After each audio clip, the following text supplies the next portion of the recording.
All right, we call it Gamecocks Breakdown here at Mark Rogers TV, and we bring in Will Gunter each and every week to talk South Carolina football. Will, how you doing today?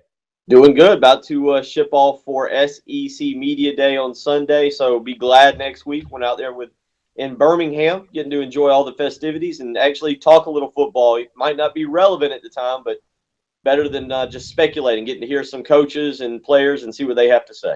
Well, yeah, it's not relevant. It's fun. It's good to speculate, and there's still a few coaches around the league that give us something to talk about. You used to have one there with Steve Spurrier. Brett Bielema will say some interesting things we could expect. We're going to miss Les Miles, I'm sure, and some of the gems that he says from time to time. Will joins us from the all-new early game. You can catch him on 107.5 The Game.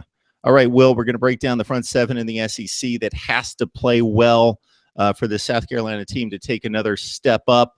90th in the nation against the run last year, but those are just stats. There's one big guy that we're going to talk about here in a minute back for you at the linebacker position that should make a whole lot of difference. But let's start with that defensive front and some guys that are in play for sure, and then some guys that you're hoping break through and become impact players. Well, you start with the returners from last year, which I think the two guys that everybody's going to count on to step up and have their big senior season is going to be Dante Sawyer, who was in his third year in the program and was able to go through a full off season, and they'll count on him to be kind of an inside-outside guy that can line up at defensive end or can slide into the defensive tackle role, maybe on pass rushing situations, about 6'3", 270. So, again, kind of a hybrid defensive lineman that could go in or out. The other guy will be senior Taylor Stallworth, who played a good bit last year, started multiple games. Stallworth's going to need to have a big year for them. And those are going to be the two guys. He's a defensive tackle. He's over 300 pounds. He's going to need to stay healthy. That's going to have to be the foundation of this defensive line. And then you're going to look at some younger kids that need to step up and contribute. Guys such as Kobe Smith, who had a pretty good freshman season. Guys such as DJ Wonham, who, again, had a pretty good freshman season and was named defensive MVP, I guess, of the spring. Wonham's kind of going to have to be maybe take that pass rushing specialist type role, and we'll see if he's able to do that. He's about 6'4", 260, and he'll play a little bit of the defensive end, a little bit of the buck spot. So those are just some of the guys that you're talking about. And then the backups will be filled by guys like Kier Thomas, guys like MJ Webb, who's a freshman who enrolled early, guys like Ulrich Jones, who could make a little bit of an impact. So there are players there, but the question for the defensive line all year is going to be who can consistently rush the passer and cause havoc in the backfield, whether it be third and long or in passing situations for the opposition. Because I think South Carolina, you mentioned struggles against the run. I think a full year in Jeff Dillman's system, a full year being healthy is going to do wonders for them stopping the run. But getting to the quarterback, I think, could be a major issue for this team in 2017. And there's two incoming freshmen. Aaron Sterling, who was at one time committed to Alabama, is about 6'2", 265, is a kid that they may rely on to be a defensive pass rushing specialist.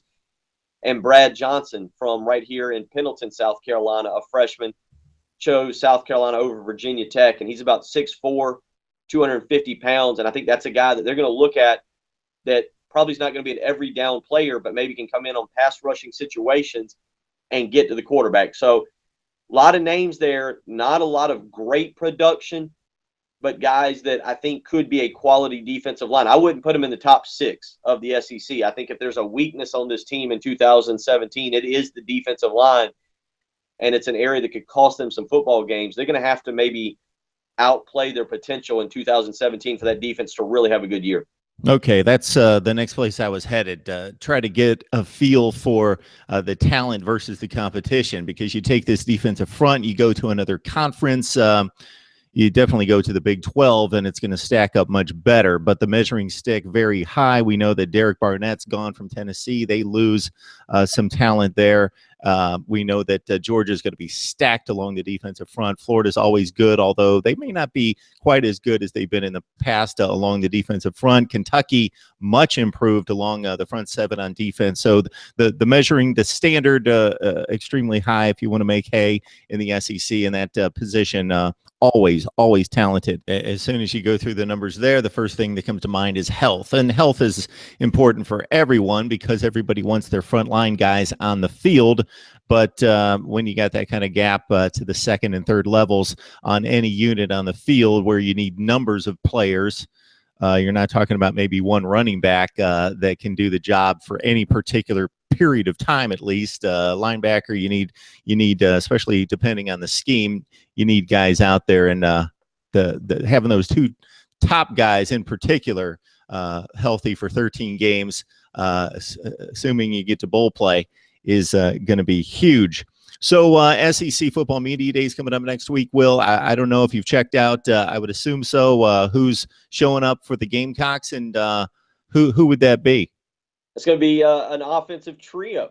Very interesting to Will Muschamp, a guy known for his defense, is going to send all offensive guys. So you'll get Jake Bentley, Hayden Hurst, and Debo Samuel. No defense against. We thought maybe Sky Moore would go, but after not playing last year, kind of understood that. Bryson Allen-Williams seemed like a logical person to go. Maybe a defensive lineman, maybe a secondary player, but it will be 3 offensive players that head out to Birmingham on Thursday. South Carolina goes the final day. So wonder if that's not Will Muschamp trying to change the perception of him as a coach being a defensive guy by taking 3 offensive players, 3 good offensive players, 3 guys that could really make that offense go in 2017 to highlight what should be the strength of South Carolina in the upcoming season. That seems to be the message that's being sent, because I've got a theory about these media days that the coach should at least think of the media in regards to, I need some offense, I need some defense to be represented.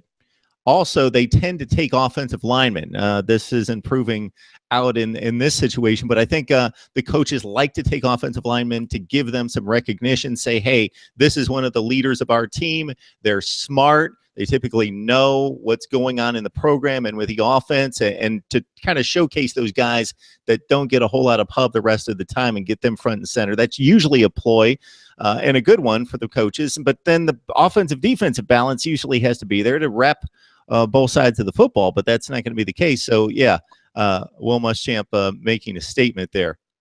Well, I need to, again, look at the defense. I think there might have been a conflict with Bryson Allen-Williams and an internship he was doing, and maybe that's a reason why he doesn't. He's really the only logical choice defensively. We could name a few other guys, but in terms of star power, that defense is going to be. It's an interesting year for South Carolina as we go through each position.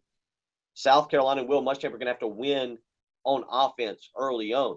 We talk about the defensive line and not having pass rushers and trying to improve upon being 90th against the run in 2016 and being better against that in 2017, especially when you look at guys on the schedule like Sony Michel and Nick Chubb. You look at Arkansas, who likes to run the football.